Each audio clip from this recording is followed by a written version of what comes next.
สาเหตุเพลิงไหม้ครั้งนี้เมื่อเวลาประมาณ 10:50 นาทีสำนักงานป้องกันและบรรเทาสาธารณภัยจังหวัดภูเก็ตได้รับแจ้งเหตุเพลิงไหม้เรือสปีดโบ๊ทบริเวณท่าเรือน้ำลึกอ่างมะขามจังหวัดภูเก็ตโดยเพลิงได้ลุกไหม้บริเวณตัวเรือและมีควันพวยพุ่งขึ้นมาอย่างชัดเจนสร้างความตื่นตระหนกให้กับผู้ที่อยู่ในพื้นที่ใกล้เคียงทั้งนี้ภายหลังรับแจ้งหน่วยงานด้านความป้องกันและบรรเทาสาธารณภัยเทศบาลตำบลวิชิตพร้อมด้วยองค์การบริหารส่วนจังหวัดภูเก็ตและหลายหน่วยงานเร่งระดมกำลังเจ้าหน้าที่รถดับเพลิงและเรือสนับสนุนเข้าทำการควบคุมสถานการณ์อย่างเร่งด่วนเพื่อป้องกันไม่ให้เพลิงลุกไหม้ไปยังเรือลำอื่นที่จอดอยู่บริเวณใกล้เคียงและจากการปฏิบัติงานเจ้าหน้าที่สามารถควบคุมเพลิงไว้ได้ในเวลาต่อมาโดยเพลิงไม่ลุกลามไปยังเรือลำอื่นเบื้องต้นมีผู้ได้รับบาดเจ็บจำนวน5 รายเจ้าหน้าที่นำตัวส่งรักษาอย่างโรงพยาบาลส่วนสาเหตุอยู่ระหว่างตรวจสอบรวมทั้งการประเมินความเสียหายและการดำเนินการตามขั้นตอนด้านความปลอดภัยเพื่อป้องกันไม่ให้เกิดเหตุซ้ำนวพันธ์พรายพันธ์สวทภูเก็ตรายงานรัฐมนตรีต่างประเทศอิหร่านหารือกับรัฐมนตรีต่างประเทศรัสเซียและอินเดียเกี่ยวกับสถานการณ์ล่าสุดในภูมิภาคตะวันออกกลางกระทรวงการต่างประเทศอิหร่านเปิดเผยว่านายอับบาส อารักชีรัฐมนตรีต่างประเทศอิหร่านสนทนาทางโทรศัพท์กับทั้งรัฐมนตรีต่างประเทศรัสเซียและอินเดียเมื่อวันอาทิตย์ที่ผ่านมาเพื่อแลกเปลี่ยนความคิดเห็นเกี่ยวกับสถานการณ์ล่าสุดในภูมิภาคตะวันออกกลางรวมทั้งผลกระทบด้านความมั่นคงและเศรษฐกิจที่เกิดขึ้นจากการที่สหรัฐและอิสราเอลรุกรานอิหร่านนายอารักชีระบุว่าในช่วง37 วันที่ผ่านมา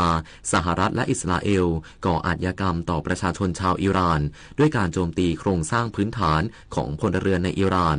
พร้อมขอให้ทุกฝ่ายที่มีส่วนร่วมในคณะมนตรีความมั่นคงแห่งสหประชาชาติใช้แนวทางที่มีความรับผิดชอบบนพื้นฐานของกฎหมายระหว่างประเทศขณะที่รัฐมนตรีต่างประเทศรัสเซียเน้นย้ำถึงความจำเป็นที่จะต้องหยุดยั้งการโจมตีที่ไม่ชอบด้วยกฎหมายที่มุ่งเป้าไปยังพลเรือนส่วนรัฐมนตรีต่างประเทศอินเดียยืนยันว่าอินเดียจะสนับสนุนความพยายามทั้งระดับภูมิภาคและระดับนานาชาติเพื่อหยุดยั้งสงครามในตะวันออกกลางน้ำมันจะหมดหากไม่งดลดการใช้ประหยัดน้ำมันประหยัดไฟช่วยประเทศไทยยั่งยืนจบข่าวอานนท์ นันตะสุคนอ่านรับฟังข่าวครั้งต่อไปเวลา 15 นาฬิกาติดตามข่าวที่นำเสนอไปแล้วได้ที่ www.thainews.prd.go.th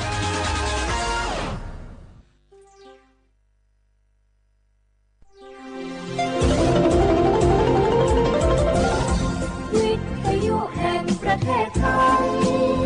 ให้ความรู้คู่ความสุข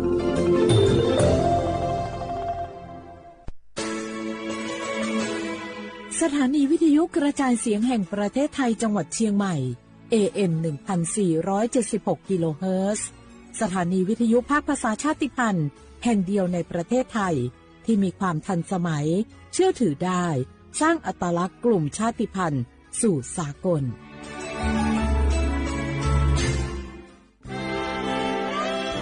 ตลอดประวัติศาสตร์ของชาติไทยพระมหากษัตริย์ไทยทรงเป็นพลังศรัทธาทรงทำนุบำรุงและอุปถัมภ์ศาสนาให้เป็นหลักยึดเหนี่ยวจิตใจของประชาชนเป็นแนวทางในการดำเนินชีวิตด้วยความดีงามศาสนาสอนให้คนไทยรู้จักคุณธรรมความดีและความสามัคคีช่วยประคองจิตใจในยามทุกข์เสริมพลังใจในยามเผชิญอุปสรรคเป็นรากฐานสำคัญของสังคมด้วยพระบารมีแห่งพระมหากษัตริย์และศาสนาอันเป็นที่พึ่งทางใจคือพลังศรัทธาที่ล้อมรวมคนไทยทั้งชาติสู่ความมั่นคงสงบสุขและยั่งยืนตลอดไปร่วมเสริมสร้างความรักในสถาบันหลักของชาติโดยสำนักงานประชาสัมพันธ์ที่ 3 กรมประชาสัมพันธ์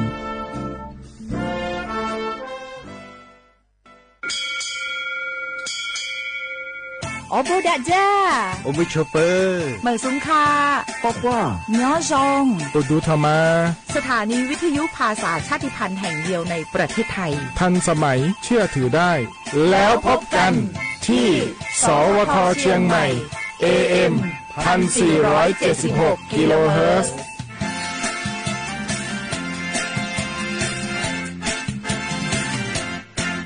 ข้าราชการคือพลังขับเคลื่อนประเทศภายใต้นโยบายรัฐบาลดิจิทัลพัฒนาบริการภาครัฐเพื่อประชาชนให้รวดเร็วเข้าถึงง่ายและเป็นธรรมด้วยปณิธานซื่อสัตย์ต่อหน้าที่ยึดมั่นความดี มีจิตมุ่งบริการสืบสารงานเพื่อปวงประชาทุกภารกิจยึดมั่นหลักธรรมาภิบาล1 เมษายนวันข้าราชการพลเรือนร่วมทำงานด้วยหัวใจเพื่อประเทศไทยที่ก้าวหน้าและยั่งยืนข้าราชการคือพลังขับเคลื่อนประเทศภายใต้นโยบายรัฐบาลดิจิทัลพัฒนาบริการภาครัฐเพื่อประชาชนให้รวดเร็วเข้าถึงง่ายและเป็นธรรมด้วยปณิธานซื่อสัตย์ต่อหน้าที่ยึดมั่นความดีมีจิตมุ่งบริการสืบสารงานเพื่อปวงประชาทุกภารกิจยึดมั่นหลักธรรมาภิบาล1 เมษายนวันข้าราชการพลเรือนร่วมทำงานด้วยหัวใจเพื่อประเทศไทยที่ก้าวหน้าและยั่งยืนเจ็บป่วยฉุกเฉินวิกฤตอันตรายถึงชีวิตคนไทยทุกคนใช้สิทธิเจ็บป่วยฉุกเฉินวิกฤตเข้ารักษาโรงพยาบาลใกล้ที่สุดได้ทันทีไม่เกิน72ชั่วโมงตามนโยบายรัฐบาลให้ความคุ้มครองสอบถามเพิ่มเติมสายด่วนสปสช1330ตลอด24ชั่วโมงอยากรู้จังใครบ้างนะ7กลุ่มเสี่ยงฉีดวัคซีนไข้หวัดใหญ่ใช้สิทธิบัตรทองได้ไม่เสียค่าใช้จ่ายง่ายๆแค่ใช้แอปเป๋าตังตรวจสอบสิทธิกดเลือกกระเป๋าสุขภาพก็รู้แล้วแถมจองคิวฉีดได้ด้วยที่สถานพยาบาลในระบบบัตรทองรีบๆกันหน่อยนะแค่ถึงเดือนสิงหาคมนี้เท่านั้นสิทธิสร้างเสริมสุขภาพและป้องกันโรคดีๆกองทุนหลักประกันสุขภาพแห่งชาติหรือบัตรทอง30 บาทสอบถามเพิ่มเติมที่สายด่วนสปสช1330ตลอด24ชั่วโมง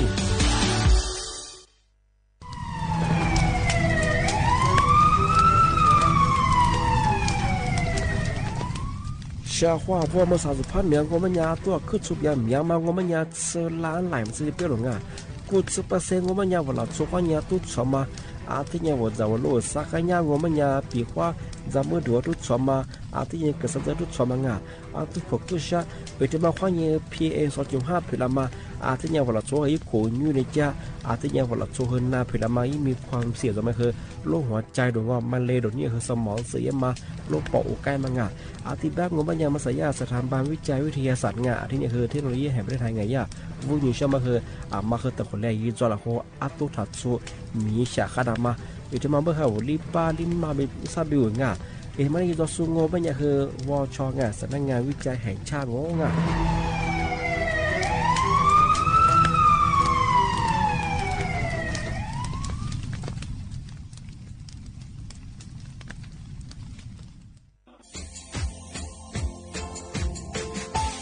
ชาว่าบราวัฒมาปีใหม่อาทิตย์ศึกตาจิงชามองมันยังไงอามุสาจังหวัดเชียงใหม่ควายที่มาปีใหม่ปากไก่ฝรั่งอ่ะที่5ที่เนี่ยของพวกควายยังว่า5 3次ที่เนี่ยสังเกตคนอยู่ตรงนี้โฉดซึกูขวางอ่ะมาคืออาตุทัดโซดอกกับปากกับเมียนเบสเพียลุมีโดขยันโดอาชิปดอกสัตว์ความแบบดิต้มดังอาตุทัดโซบรังอาทิตย์ยาวพื้นที่หรือตัวจางโง่เป็นยังก็ยาระบบไฟดีควายนี้มาอนุญาตอยู่ไม่คือมาคืออาตุทัดโซดอกอาทิตย์เนี่ยปีขวาวัดตุสองเป็นยังฝ่าฝืนยังคือกลุ่มหมายก็ช่วยยาช่วยยาโซดอกอาทิตย์บ้างก็เป็นยังมาอาตุช่วยอาตุเบียพะมวงโง่เป็นยังอาวุธโทแจ้งศูนย์อำนวยการแก้ไขปัญหาหมอกควันอาทิตย์เนี่ยคือฝุ่นละอองมาคือจังหวัดเชียงใหม่ยี่เบอร์โทรโง่เป็นยัง053อาทิตย์นี้112808วิธีมาโง่เป็นยังสำนักงานประชาสัมพันธ์จังหวัดเชียงใหม่ก็ดีปีมากทีเดียวประกาศยี่ฝรั่งอันนี้ประกาศมาก็แต่วันไรยี่จะหลับฝรั่ง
เสียว่าเวลาว่าเอาลิสุงโอโดจื้อตัวไปแล้วงาเอาลิสุงโอปากกากุงโอบัญญาธาจิมหมายงาสถานีวิทยุกระจายเสียงแห่งประเทศไทยจังหวัดเชียงใหม่เอาวิทยุดูจำบางโงบัญญา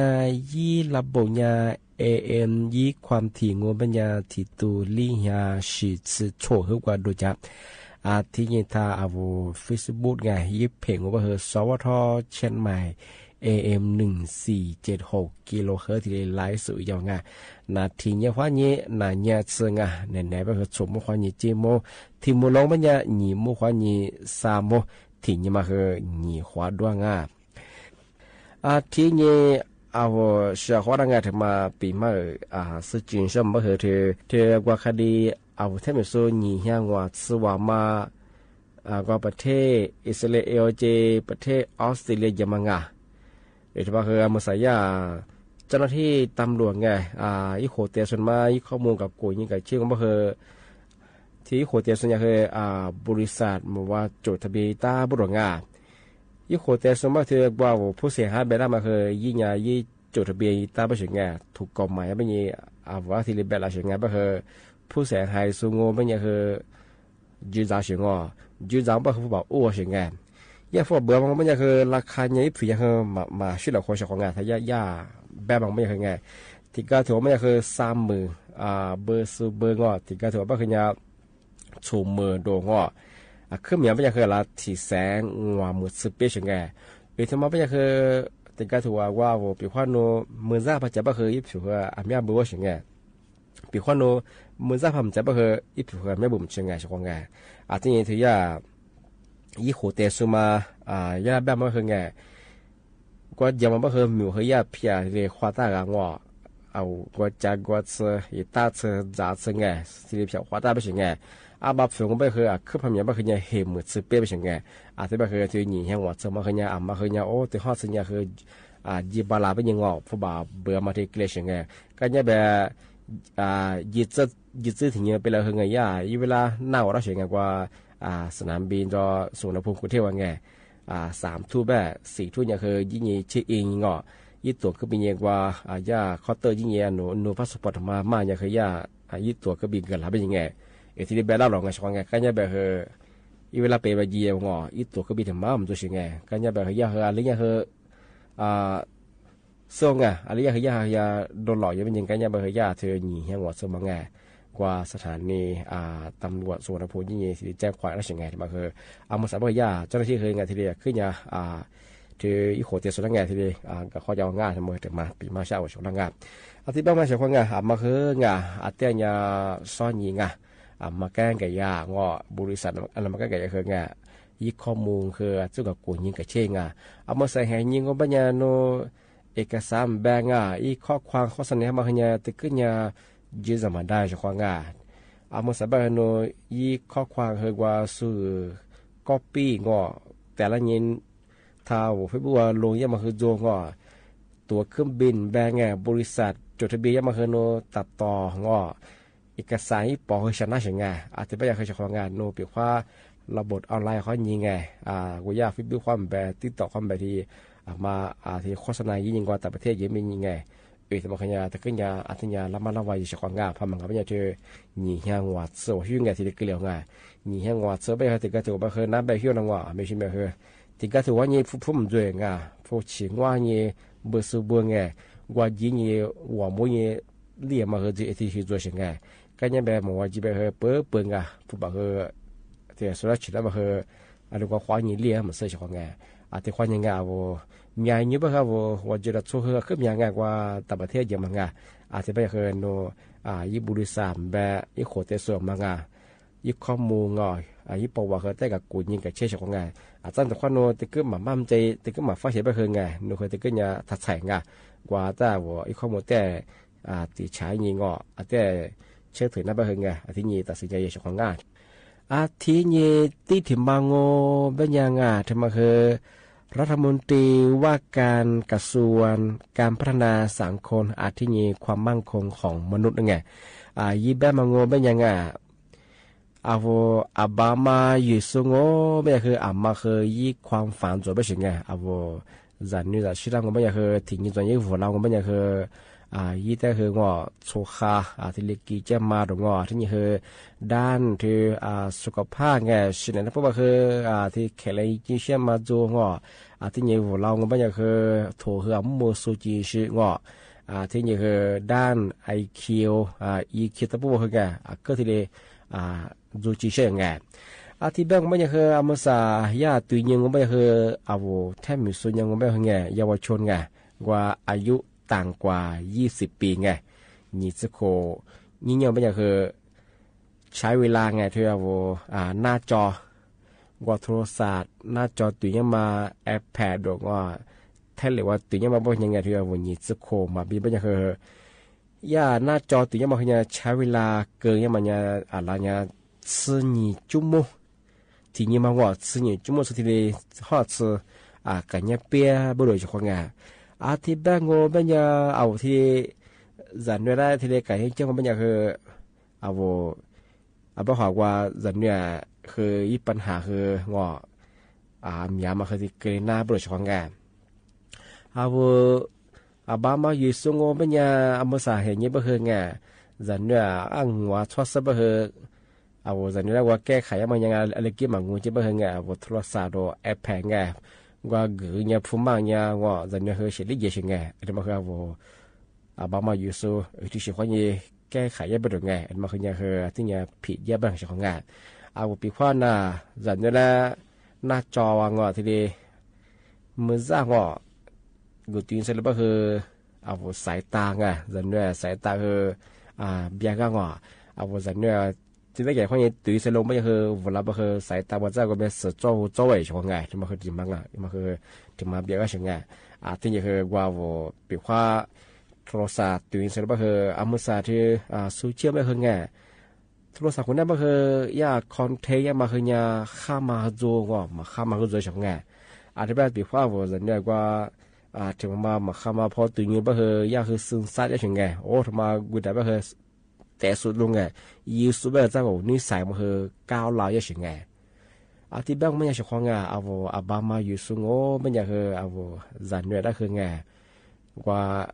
แก้ไขมาคือโทรศัพท์ผู้ดูการย่างเนี่ยคือมันงูดงอมาชอบซื้อไปยังไงโทรศัพท์เกิดตัวนี้ยี่เก่งการย่างมาไงมาคือแต่ก็ยังถ่ายยี่เจ็บไปเฉียงงานอะไรอย่างว่าคือทีนี้มาคือเนี่ยว่าอย่างน้อยก็ละ3 ชั่วโมง4 ชั่วโมงสักอย่างคือที่จะฮอดจะกิจตัวนี้คือเนี่ยข้าวชิงไงมาสอนที่ญาติตัวนี้ไม่คือแทบอยู่โซนยังไงเยาวชนอายุไม่ต่างกว่าไง20 ปีก็คือญาติใช้เวลากับหน้าจอมาคือเนี่ย12 ชั่วโมงไปเฉยๆของงานมาญาติที่วิจัยเยอะไปไงที่ปัญญาคือบามาอยู่สุดว่าไงลิปมาจันนี่จะช่วยได้คือไงโทรศัพท์ข้อนี้ที่ได้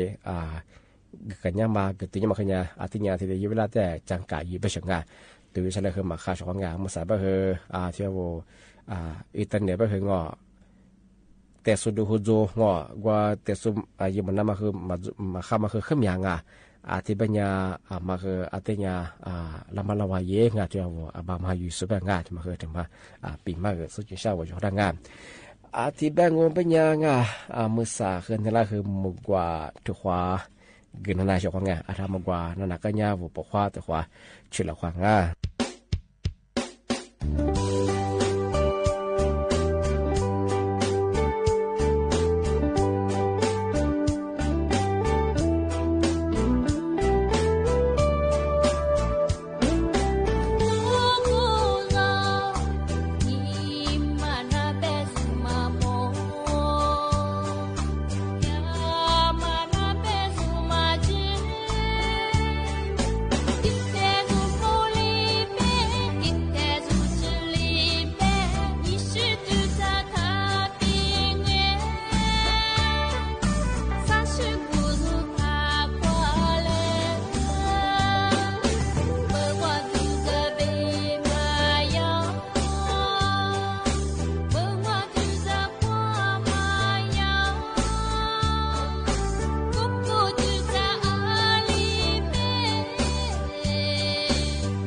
我不愿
อาทิเยตีถึงมาปีมาซื้อจินชาวัวชกงาแต่ว่ามันยังเคยยิบไปอยู่ยังเคยอาทิยาจวงาอามุสานอคืมยังทำมันยังคืมว่าทำมันยังวัวแท้เมื่อมังนอจะเมื่อที่ว่าจะมังก็คือด้านการศึกษางมันยังไงเธอถูกส่งมาทั้งพวกยังเคยยี่ด้านปริยาเอสโซโลได้ไม่ใช่ไงที่เนี่ยจะมาทำมาเคยยี่กูดูยี่กูป้าเคยคือข้างว่าคือเบียร์ใช่ไงที่แบงก์มันยังที่นี่จะเธอยาศูนย์ควบคุมโรคไงเธอด้านตรวจสุขภาพไงยี่ได้ถูกฟอลล์ใช่ไงยี่เหอกว่าละมากว่าติดโควิดดูไงกว่าตรวจสุขภาพที่ยี่ได้ใช่ไงกันยังบางทีเจ้าหน้าที่ไงเธอกรมควบคุมโรคเขาอย่างเงี้ยถูกฟอลล์ใช่ไงบางอย่างคือโนมาซาติดเชื้อ HIV ไงโรคเอทมาเนื้อดาบใช่ไงกันยังสมมติมาบัจจุบันคือนี่มาคือจัวยี่ลงไงนี่มาคือเชี่ยมังวะยี่แบบคือคนหลายอย่างคือยี่คือจุดป้าแล้วคือไงแต่ว่างอที่ว่าเลยหมู่ว่าตันตาจูบดงที่เป็นอย่างคืออะไรก็ยี่ที่จะที่โรคเอทมาเนื้อหน้างอเชื้อ HIV มาอะไรกินจุดนั้นบางไงการนี้ไปยี่ซ้อนยิงว่าเป็นยังไงว่ายี่คลินิกฟังไงยี่ซื้อยี่ฉาแล้วหรอไงว่าคลินิกที่การจอมังการนี้ไปคือย่าหมอเธอด้านควบคุมโรคไงย่าแม่ผมก็คืออะไรย่าผมก็คือว่าคลินิกฟังว่ายี่สื่อหน้าบริษัทว่าไงสิพูดว่าคือบางคลินิกไงที่ก็ตัวงมันยังคลินิกคือแยกว่าอุปกรณ์ไงอยู่มาคือมันจะคือจุดมาเสือว่าจุดมาฆ่าเชื้อไปคือกว่าความยี่ติดเชื้อที่เลยยีหน้าบริษัทของงานที่เป็นยังไงทำมาคือเชื่อว่าไงทำมาที่แจ้งเตือนช่างมาอะไรกว่ายี่ใช้บริการเยอะคืองคลินิกคือแต่กับกูยี่ไงเชื่อเฉพาะงพมันก็เป็นยังเธอมีสารมาช่วยไงที่เล็กๆไปคืองคือที่ซื้อเรื่องมาคือยังคือมาเปียวช่วยเฉพาะงที่เป็นมาที่เล็กๆจีมาเฉพาะงาเป็นว่าโนคลินิกงอโนจะเสียชาคืออะไรสิ่งเยอะคืองว่าอย่างอุปกรณ์มาเสียชาก็คือยินนาบ้างว่าที่เจอมาคือที่เกิดน่าเสียงไงทำมาคือผู้ช่วยทำมาปีมากที่แจ้งเตือนช่างวิทยุให้นานาจาสูงที่ท่าฟิบูความตีสุดก็คือบโมผู้ช่วยก็คือจะชี้จอมังผู้จะชี้จะข้อกับเนี่ยว่าจีที่นี่คือน่าจะเป็นคือทำตัวเจ้าว่า你笑呀，昨白么呢？天天下酒一天呀，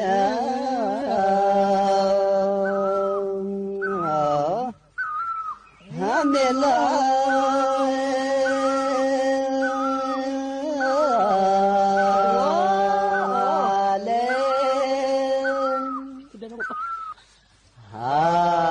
你这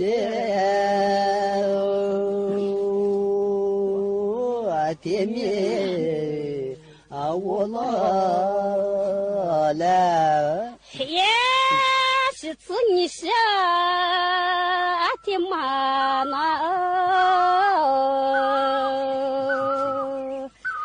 咋的咋看？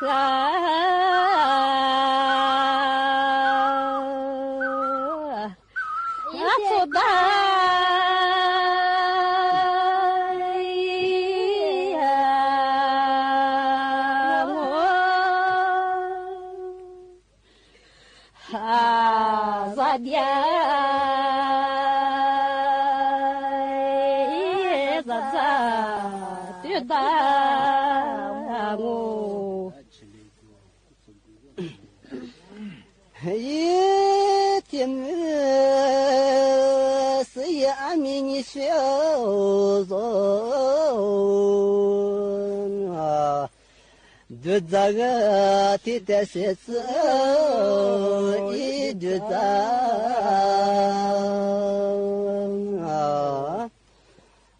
是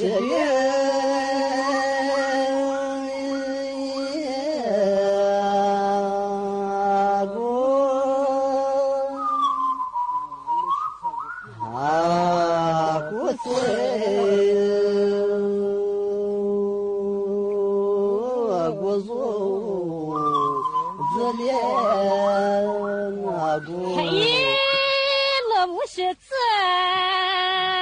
你是人，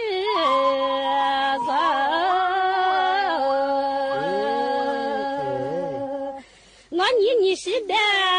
你是啥一座边，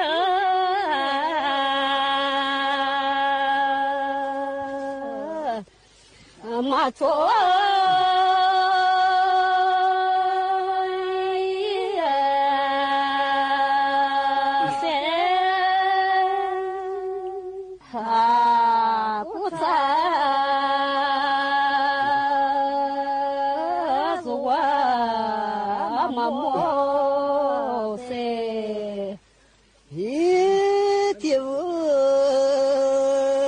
别马达几件一小肉啊，马鞍那你是马莫一撒家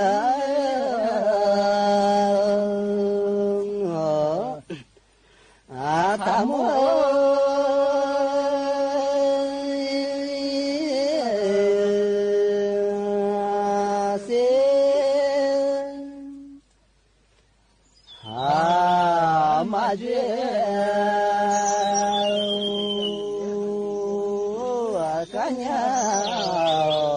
他这啊是，看我妈子，你努力是啥？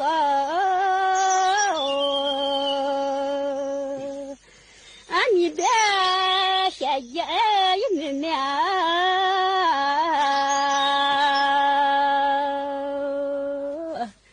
你往里。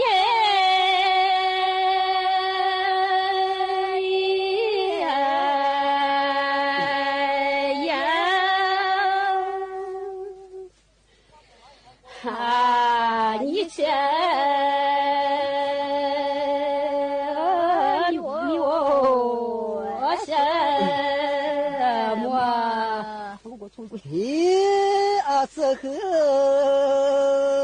若别马达几件一些若啊，这次我提的一提着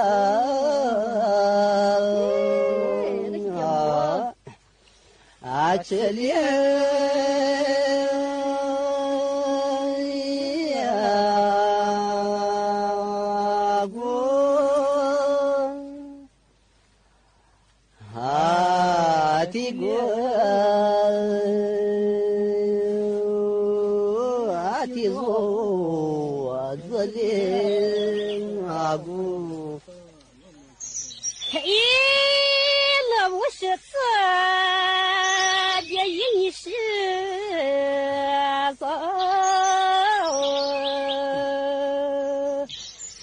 爸爸，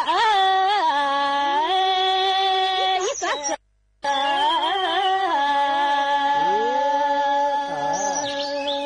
那真的是跟我是。我也。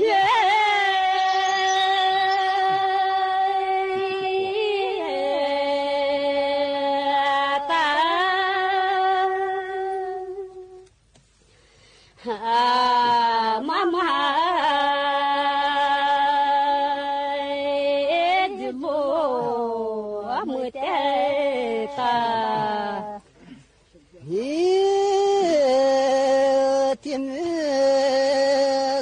你学个啊，左边嘛呀，你学个走看不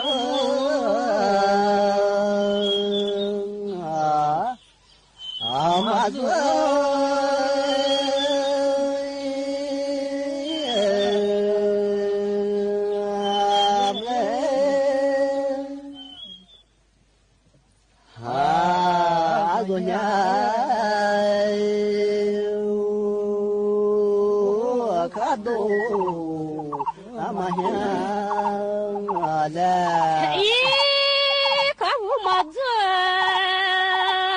你是人，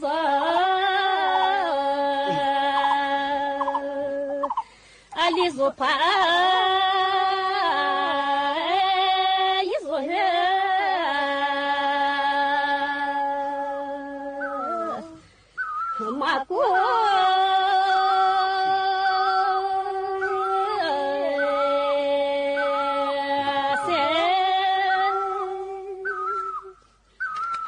他做嘛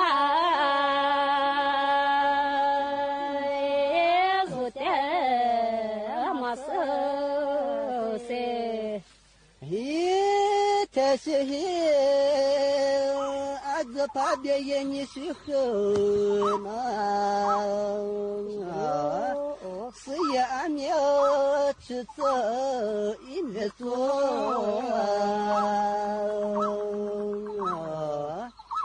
俺你是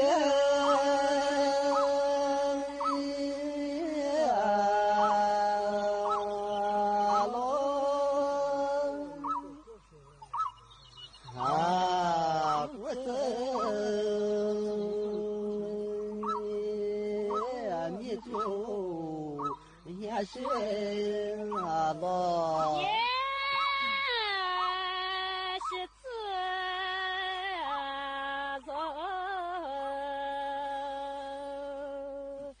是自娘上了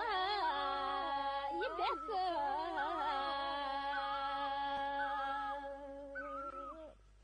你做。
สถานีวิทยุกระจายเสียงแห่งประเทศไทยและเครือข่ายทั่วประเทศเสนอข่าวต้นชั่วโมง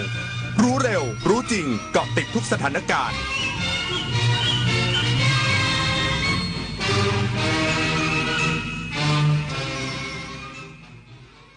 รับฟังข่าวต้นชั่วโมง 15 นาฬิกากับอานนท์นันตสุคนครับรัฐมนตรีว่าการกระทรวงยุติธรรมพอใจความคืบหน้าการสืบสวนคดีกักตุนน้ำมันยืนยันพบความผิดปกติปริมาณน้ำมันหายระหว่างขนส่งทางทะเลจริงอีกสักครู่กลับมาติดตามรายละเอียดครับน้อมบังคมสมเด็จพระพุทธยอดฟ้าปฐมราชาแห่งกรุงรัตนโกสินทร์ราชวงศ์จักรีนฤบดินทร์ไทยทุกถิ่นน้อมรำลึกสำนึกคุณน้อมรำลึกในพระมหากรุณาธิคุณข้าพระพุทธเจ้าคณะผู้บริหารข้าราชการและเจ้าหน้าที่สถานีวิทยุกระจายเสียงแห่งประเทศไทยกรมประชาสัมพันธ์ ขอเชิญรับฟังพิธีเปิดโครงการสารใจไทยสู่ใจใต้รุ่นที่ 46 ณ สโมสรทหารบกกรุงเทพมหานครวันที่ 8 เมษายน 2569 เวลา 10:30 น.และพิธีปิดโครงการณ องค์การพิพิธภัณฑ์วิทยาศาสตร์แห่งชาติจังหวัดปทุมธานีวันที่ 30 เมษายน เวลา 10:30 น.ติดตามรับฟังพร้อมกันได้ที่ FM 92.5 เมกะเฮิรตซ์และ AM 891 กิโลเฮิรตซ์วิกฤตพลังงานวิกฤตตะวันออกกลางวิกฤตพลังงานเชิญชวนคนไทยประหยัดไฟฟ้ากันตั้งแต่วันนี้เริ่มง่ายๆปิดไฟที่ไม่ใช้ปิดเครื่องใช้ไฟฟ้าที่ไม่จำเป็นปรับอุณหภูมิเครื่องปรับอากาศที่ 26 องศาเซลเซียสสวมเสื้อผ้าระบายอากาศงดการสวมสูทเดินขึ้นลงบันไดในอาคารแทนการใช้ลิฟต์ลดรายจ่ายลดใช้พลังงานร่วมฝ่าวิกฤตครั้งนี้ไปด้วยกันวัฒนธรรมไทยคือพลังที่เชื่อมอาเซียนจากรอยยิ้มอาหารดนตรีและประเพณีสู่การเรียนรู้แบ่งปันและเติบโตไปด้วยกันการท่องเที่ยวสร้างมิตรภาพศิลปะเชื่อมความเข้าใจและความหลากหลายคือหัวใจของภูมิภาคนี่คืออัตลักษณ์ร่วมที่ทำให้ไทยและอาเซียนก้าวไปข้างหน้าอย่างยั่งยืนอาเซียนสังคมเดียวกันก้าวไปด้วยกันรัฐมนตรีว่าการกระทรวงยุติธรรมพอใจความคืบหน้าการสืบสวนคดีกักตุนน้ำมันยืนยันพบความผิดปกติปริมาณน้ำมันหายระหว่างขนส่งทางทะเลจริงพร้อมกำชับเจ้าหน้าที่ยกระดับการปราบปรามช่วงเทศกาลสงกรานต์พลตำรวจโทรุทธพลนวรัตน์รัฐมนตรีว่าการกระทรวงยุติธรรมเปิดเผยภายหลังการประชุมคณะพนักงานสืบสวนคลี่คลายคดีตุนน้ำมันครั้งที่ 1 ณ กรมสอบสวนคดีพิเศษถนนแจ้งวัฒนะกรุงเทพมหานครว่าการประชุมครั้งนี้เป็นการเร่งรัดประสานข้อมูลจากหน่วยงานต่างๆที่ยังไม่ครบถ้วนทั้งกรมสรรพสามิตกรมธุรกิจพลังงานและกรมการขนส่งโดยความคืบหน้าของการดำเนินงานที่รับฟังในวันนี้เป็นที่น่าพอใจสำหรับการรับคดีเป็นคดีพิเศษนั้นพลตำรวจโทรุทธพลชี้แจงว่ายังต้องผ่านการประชุมคณะกรรมการคดีพิเศษหรือบอร์ดกคพ.ก่อนอย่างไรก็ตามได้มีการตั้งคณะกรรมการสืบสวนเบื้องต้นเรียบร้อยแล้ววางกรอบการทำงานไว้คร่าวๆและจะรายงานผลปฏิบัติงานแบบวันต่อวันรัฐมนตรีว่าการกระทรวงยุติธรรมยืนยันว่ามีน้ำมันหายไประหว่างการขนส่งทางทะเลในพื้นที่จังหวัดสุราษฎร์ธานีจริงส่วนปริมาณมากกว่าที่เป็นข่าวหรือไม่ต้องรอเจ้าหน้าที่วิเคราะห์และรวบรวมให้ครบถ้วนก่อนส่วนปลายทางของน้ำมันที่ลักลอบขนส่งนั้นยังอยู่ระหว่างการสืบสวนพร้อมย้ำว่าในช่วงเทศกาลสงกรานต์นี้จะเร่งปราบปรามการกักตุนน้ำมันอย่างเต็มกำลังจิรวรรณช่วยเท้ารายงานกระทรวงพาณิชย์คุมเข้มส่งออกน้ำมันปาล์มดิบต้องขออนุญาตทุกครั้งเริ่มวันที่ 7 เมษายนนี้เพื่อป้องกันการขาดแคลนและรักษาเสถียรภาพพลังงานนายวิทยากรมณีเนตรอธิบดีกรมการค้าภายในเปิดเผยว่าราคาน้ำมันโลกที่ปรับตัวสูงขึ้นส่งผลให้ภาคพลังงานมีแนวโน้มเพิ่มการใช้ไบโอดีเซลโดยไทยมีทั้งการใช้และการส่งออกน้ำมันปาล์มดิบในระดับสูงภาครัฐจึงต้องบริหารจัดการสมดุลปาล์มน้ำมันทั้งระบบเพื่อให้มีเพียงพอต่อการบริโภคและการใช้เป็นพลังงานภายในประเทศด้วยเหตุนี้คณะกรรมการกลางว่าด้วยราคาสินค้าและบริการหรือกกร.